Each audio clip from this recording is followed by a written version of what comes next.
Olá, amado, paz do Senhor Jesus. Tudo bom? Estamos juntos aí mais uma vez, Impacto Monte Santo. E nós estamos aqui com uma palavra, um ensino, uma conversa, um bate-papo. Porque eu tenho orado a Deus que o que nós vamos falar aqui seja de extrema compreensão, mas para que haja compreensão é preciso haver atenção, né? Eu tenho acompanhado os vídeos que eu tenho colocado, muitos têm visualizado os vídeos e muitos só têm visto. Não é para ver, é para ver e visualizar e ouvir, porque aí você vai poder ter o entendimento da mensagem dada, né? E também compartilhar, querido, porque o pão que eu como e me faz bem, eu também divido com os outros. Nós aprendemos isso com Jesus, quando multiplicou os pães e os peixes e deu os discípulos dividiu com o povo. Não é verdade? Então, isso é de suma importância que você preste bastante atenção nesse tema que nós vamos entrar aqui nesse momento. E fala sobre a nossa relação profunda com Deus através da oração.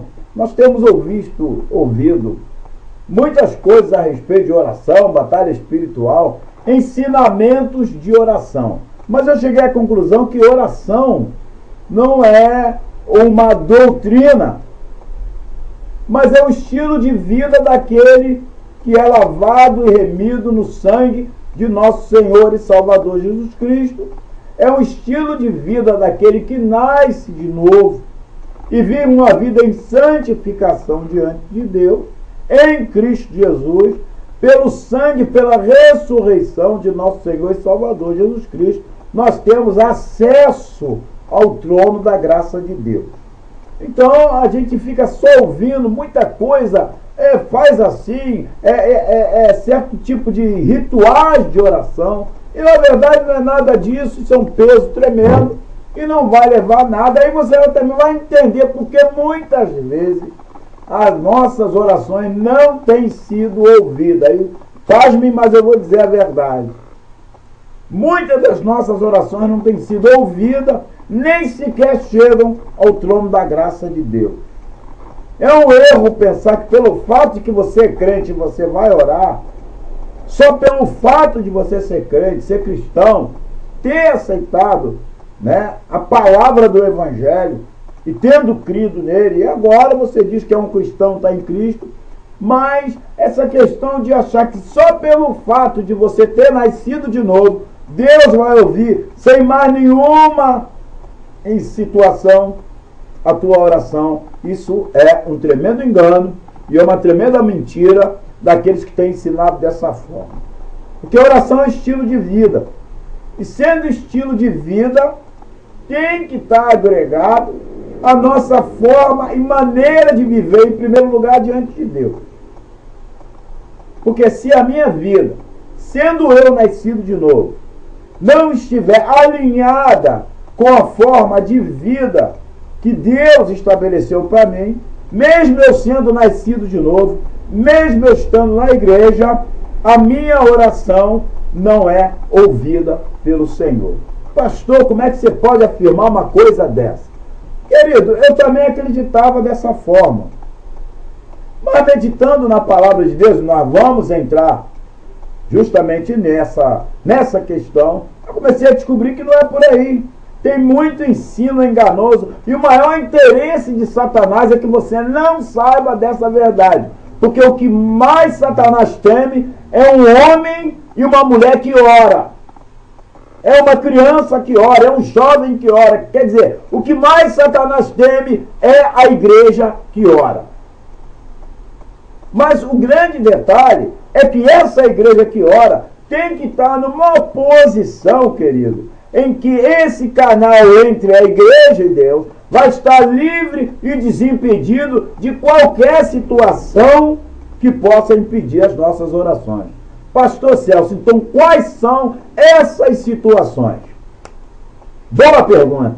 Nós vamos começar a entrar nessa situação. É claro que nós, para entrar nessa situação, precisamos partir em primeiro lugar, do início de tudo.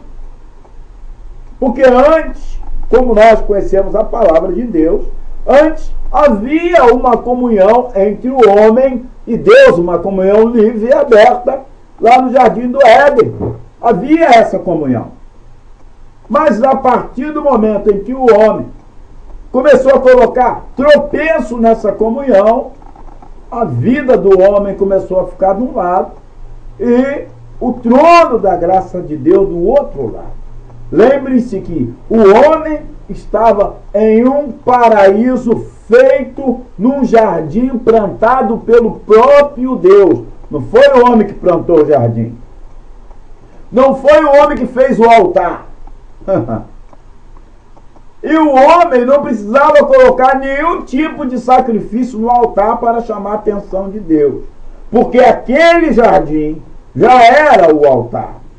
E o sacrifício era a própria vida do homem em obediência a Deus. Está dando para entender? Se você não entender o princípio, você nunca vai entender o meio e nunca vai chegar a uma conclusão e nunca vai chegar a um fim.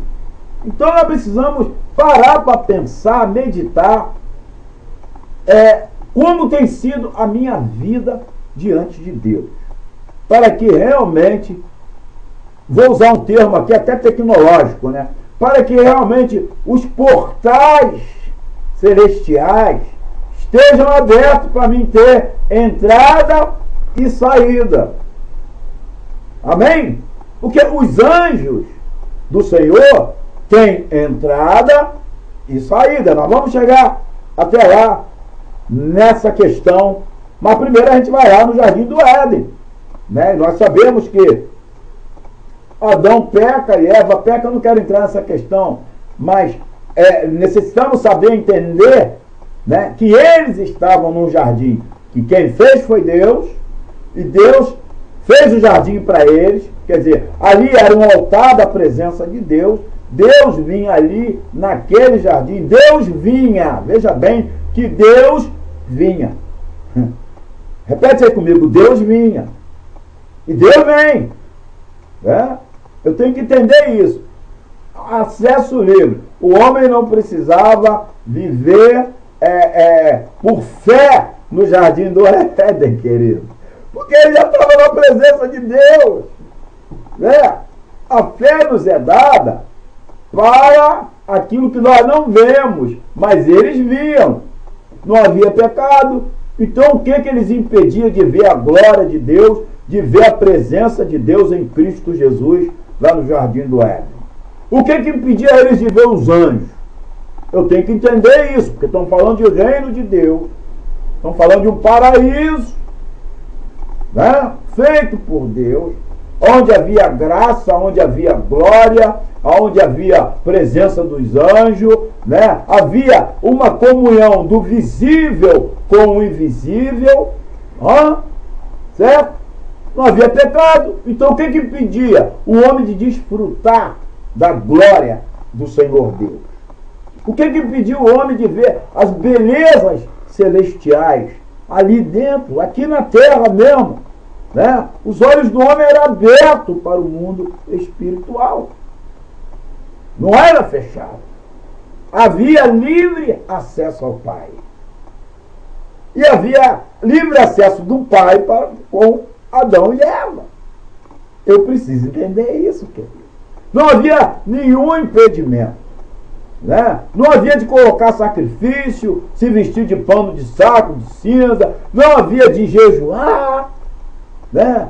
Não havia de ficar ali horas e horas de joelho dobrado, clamando: Senhor, vem! Senhor, derrama! Senhor, faz isso! Senhor, faz aquilo! Porque ele estava tudo ali. Era uma comunhão perfeita. O Criador com o homem que ele criou. Que coisa tremenda e maravilhosa, né? Deus vinha. Deus vem. Quer continuar vindo. Mas o que passou a impedir essa situação? Né? O pecado, querido.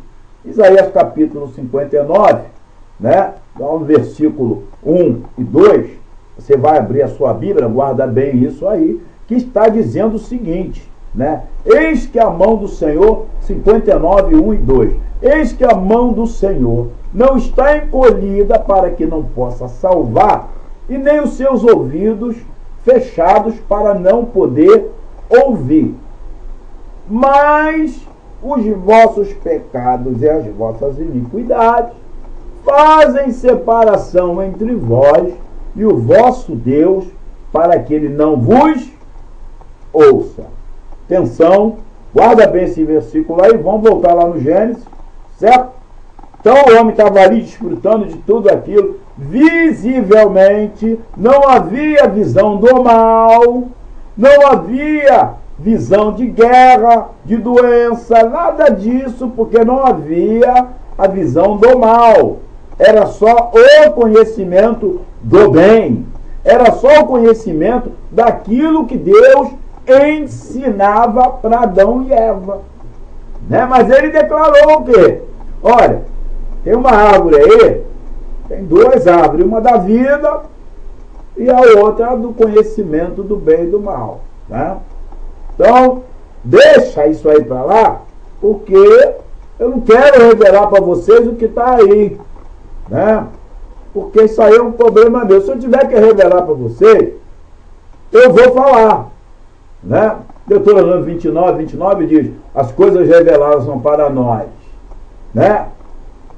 Para os nossos pais são para nós. Mas as não reveladas são para Deus. Então tem coisa que Deus revela, traz à luz, e tem coisa que Deus não revela e nem quer que você fique perguntando. Tá entendendo mesmo?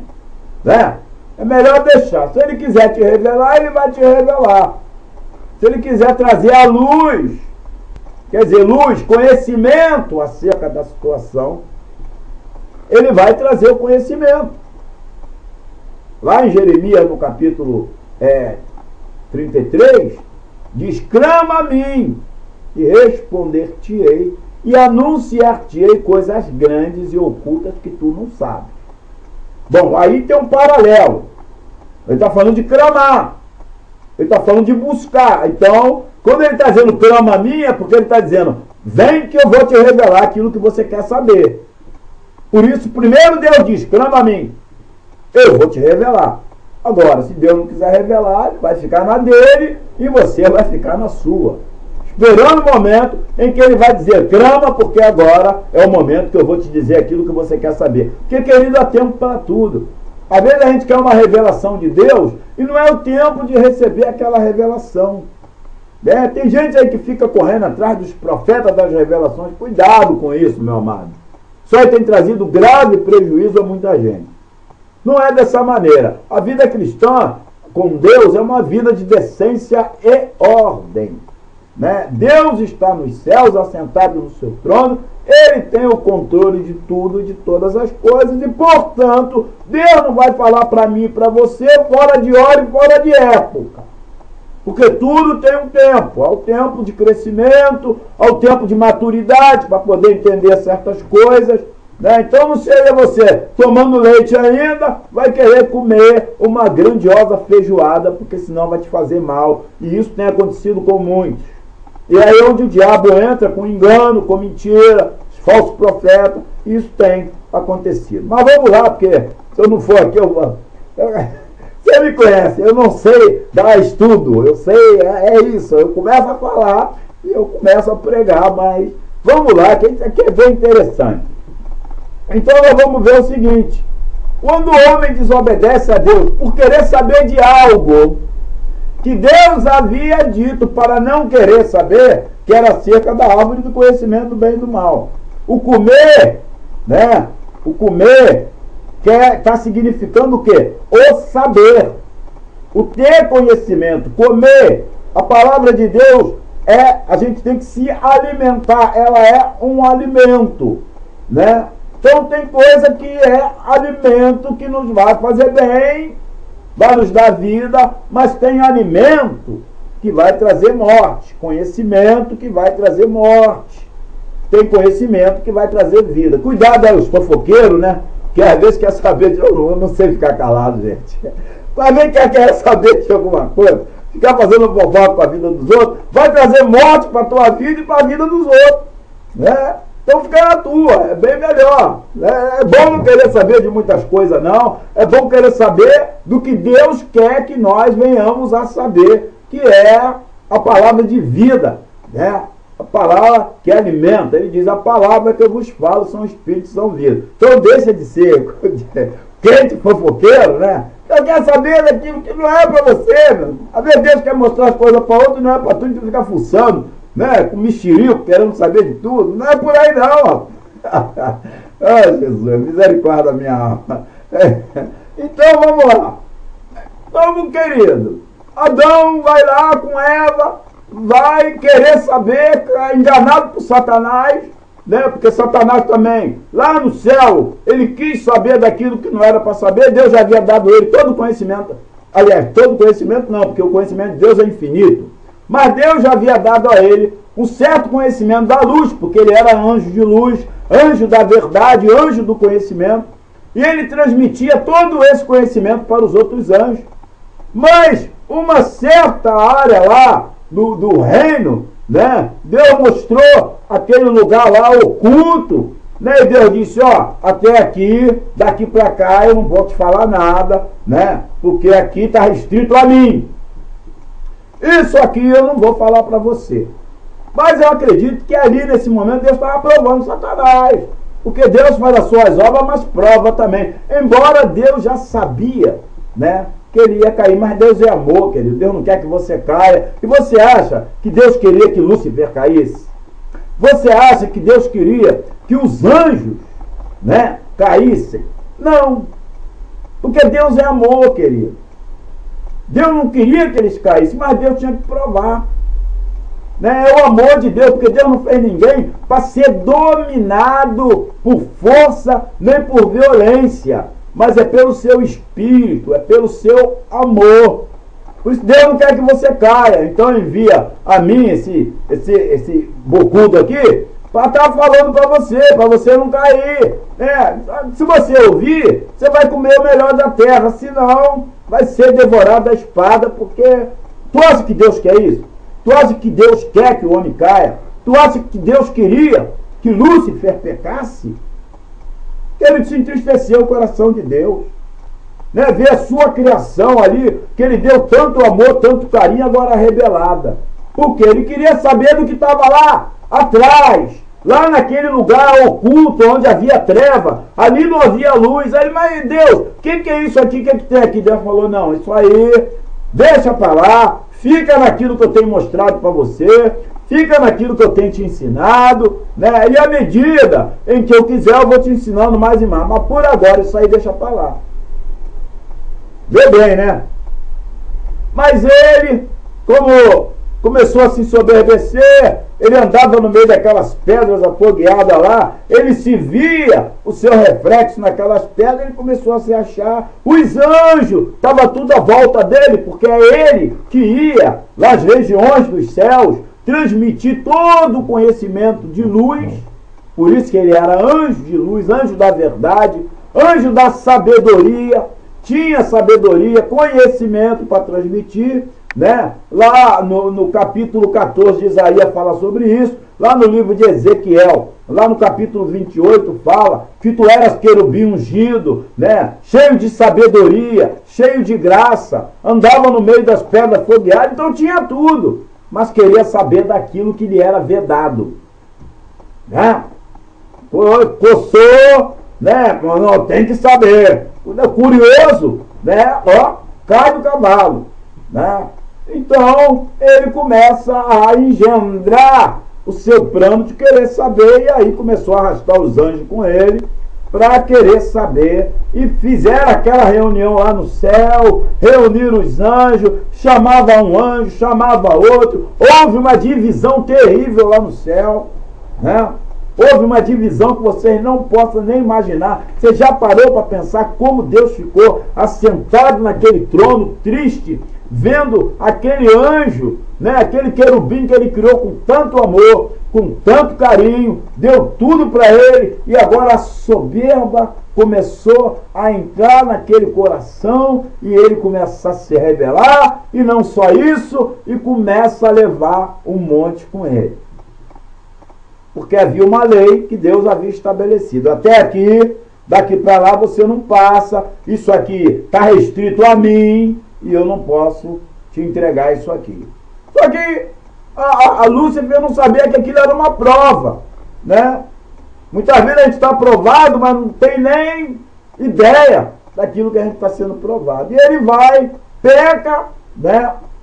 E naquela rebelião toda, ele pecou, ele levantou os anjos contra Deus, e aí Deus vai lá sentado no trono, aí Deus fala, bom, é você o cara? Então está aqui o trono aqui, né? Está aqui, e Deus ficou ali em pé. Acho que os anjos, naquela hora, pensou, bom, Lúcifer ganhou a parada. Só que é o seguinte, querido, eu vou te dizer uma coisa. Deus é soberano. Tem hora que parece que Deus não está agindo, parece que tem hora que Deus perdeu o controle. Opa, cuidado! Deus é soberano. E não há quem possa lhe resistir. Quando Deus levanta do trono, uns anjos foi saindo de lado, falou, e agora o que vai acontecer? Os rebeldes já achavam, eles já estavam vendo Lúcifer sentado lá no trono, porque ele tinha dito, olha, eu vou subir as estrelas de Deus e você como ele. Então os anjos ali naquela hora já estavam se regozijando, né? Agora vai, né, um novo sistema, vamos implantar um novo sistema aqui no céu, porque esse negócio aí de Deus aí tá mandando aí e tá achando que é ele, isso aí é domínio, isso aí é ditadura, não tá certo não. E aí o que acontece? Deus levanta do trono e diz para ele, olha, eu te dei tudo aqui, te fiz os anjos, te dei todo o conhecimento que até aqui eu quis te dar. E por causa de uma coisinha só, você está me acusando. Eu, como Deus, Criador, Senhor, tu está me acusando de estar fazendo o que você está, né, dizendo para os outros anjos aí, me denegrindo como Deus que eu sou. Né? Porque uma pessoa, quando quer derrubar a outra, ela começa a denegrir a imagem daquela pessoa. Cuidado quando te chamarem para denegrir a imagem de um pastor, de um irmão, de uma irmã, porque é assim que acontece, é assim que funciona. Isso aconteceu lá no céu. Então, querido, e Deus levanta e dá a sentença. Satã, agora tu é. Tiro a tua luz, todo o conhecimento que eu te dei, arranco a tua luz agora, tu vai ficar com o que tu tem até agora, porque tu não vai ficar mais aqui mesmo. Você e esses aí, fora! Porque quem manda aqui sou eu. O reino é meu. Eu crio a luz. Eu desfaço a dela. Eu crio as trevas. Eu sou o Senhor. Agindo eu, quem impedirá? Fora daqui. Tá dando para entender, querido? Hã? Fica aí na tua rebelião aí que tu vai ver. Fora. Ó, fora. E aí o que acontece? Ele é posto fora, só que ainda tinha entrada, né? Ainda, Deus ali acabou com a rebelião, mas ele ainda tinha entrada, né? Deus tirou ele ali no momento da presença dele, mas ainda ele tinha entrada, né? Lembra que ele entrou lá? Ô Jó, lá no livro de Jó, de onde vem Satanás? De rodear a terra e passear por ela. Vixe, meu servo Jó, quer dizer, ele ainda tinha entrado. Tinha, veja bem que nós vamos chegar lá, tinha, né? O que ele faz? Quando ele vê Deus criar Adão e Eva, né? E dar a Adão e Eva, está lá no jardim do Éden, Adão e Eva cheios de luz, e começar a dar para Adão e Eva aquilo que ele tinha, aí ele ficou louco. Sabe por quê? Porque naquele momento em que Deus disse para ele, ó, agora tu vai ser Satã. E Deus levanta do trono, chama os anjos todinho, né? Não havia lá a escuridão, que ele queria saber o que estava por trás da escuridão. Ele queria saber, não queria saber? O que estava por trás da escuridão que Deus não queria mostrar para ninguém? E aí ele citou os anjos a fazer rebelião, porque ele queria saber. Então Deus era ditador, não queria deixar ninguém conhecer mais nada. E ele começou a dizer que a luz, a verdade já tinha sido toda revelada e que não precisava de mais nada, só tinha aquilo ali que Deus estava escondendo. Aí Deus falou, eu vou te mostrar uma coisa. Mas tu já era, aqui tu não tem mais lugar. Deus chama todos os anjos e ali nas beiradas dos céus, Deus olha para aquela escuridão do universo. Aleluia! E Deus olha e diz assim, haja luz! Aleluia! E o que aconteceu? A luz resplandeceu. O que mostrou a luz? A terra sem forma e vazia, sendo formada. O que aconteceu? E aí Deus foi mostrando todo o seu projeto, com aquilo que estava nas trevas. O Espírito estava ali gerando. E Deus disse, haja luz. E aí apareceu o que estava oculto. Né? Por isso que não há nada que está oculto, que não haja de ver a luz. Por isso eu tenho que atentar nisso. Haja luz. Tem coisa que Deus vai ter hora de dizer haja luz. Enquanto Deus não diz haja luz, vai orando, meu irmão. Fica na sua. Não fica querendo bisbilhotar, não. Porque o fato de querer bisbilhotar, de querer fofocar, leva à rebelião. Né? Tem coisa que está na hora, tem coisa que não está na hora. E aí Deus pega e diz para ele, tá vendo aí? Eu te provei. Eu sabia que tu ia cair nessa. Mas te provei. Então você não serve para ficar mais aqui não. E tchau e benção. Então, saiu da presença de Deus, ainda não tinha sido expulso. Depois nós vamos entrar nesse detalhe. Mas ainda não tinha sido expulso. E aí, vai lá no Jardim do Éden. Depois, passa-se tempo, né? Aí Deus faz o homem, tá? Já tinha revelado aos anjos a obra dele que ele estava fazendo, que ninguém ainda sabia. E agora Deus começa a fazer a sua obra. Paraíso, vai lá, coloca Adão e Eva. Não quero entrar no detalhe porque já estou demorando muito, né? Para tu não ficar enfadado. Mas aí o que acontece? Ele com raiva, com ódio, ele falou, não, peraí. Eu vou acabar com isso aí. Tá? Eu vou acabar com isso aí. Porque o que Satanás queria, filho, era fazer uma divisão entre o conhecimento da luz e o conhecimento das trevas. Não havia treva lá? O que estava por baixo da treva, ele não sabia. Então ele queria provar Deus. Mostra pra gente o que está ali. Mas nisso se revelou o pecado que ele tinha no coração, que era rebelião, iniquidade. Às vezes Deus permite algumas coisas na nossa vida só para mostrar o que está dentro do nosso coração. Tá? Olho, atenta para isso. E aí ele vai e entra ali no Jardim do Éden, e daquela mesma forma como ele se rebela, ele leva Adão e Eva a se rebelar, a querer saber de coisa que Deus disse para não querer saber. Árvore de conhecimento do bem e do mal? Não! Esquece! Mas o que Satanás faz? Vai lá, alicia Eva, alicia Adão. E o que acontece, querido? Olha o que acontece. Capítulo 3, nós vemos aqui um versículo que